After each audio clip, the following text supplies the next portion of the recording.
இன்று தவக்கால பயணத்தின் 9வது நாள். உங்கள் முழு இதயத்தோடு என்னிடம் வாருங்கள் என அழைப்பு விடுத்த இறைவனின் குரலை கேட்டு பயணம் செய்து கொண்டிருக்கும் நமக்கு இன்று ஏசாயா இறைவாக்கினர் மூலம் கூறுகின்ற அறிவுரை.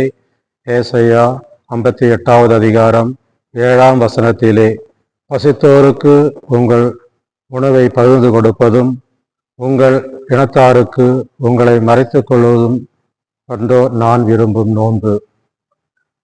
தங்கம் இடமில்லா வறியோரை உங்கள் இல்லத்திற்கு அழைத்து வருவதும் உடையற்றோரை காணும்போது அவர்களுக்கு உடுத்த உடை கொடுப்பதும் அன்றோ நான் விரும்பும் நோன்பு.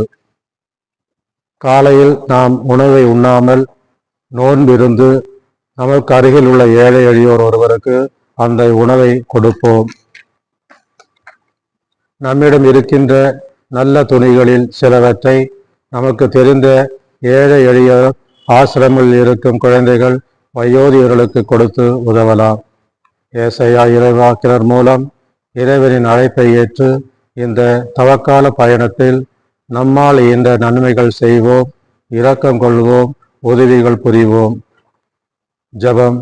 ஆலோசனையின் கர்த்தாவே, எங்களுக்கு ஏசாயா இறைவாக்கினர் மூலம் அளித்த ஆலோசனைகளை கேட்டு நடக்கின்ற, இருக்கின்ற, செயல்படுகின்ற நல்ல மனப்பான்மையை எங்களுக்கு தாரும்.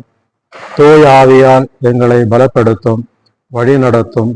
நாங்கள் உமது மகனாக மகளாக வாழ்ந்திட ஆசீர்வதியும். ஆமென்.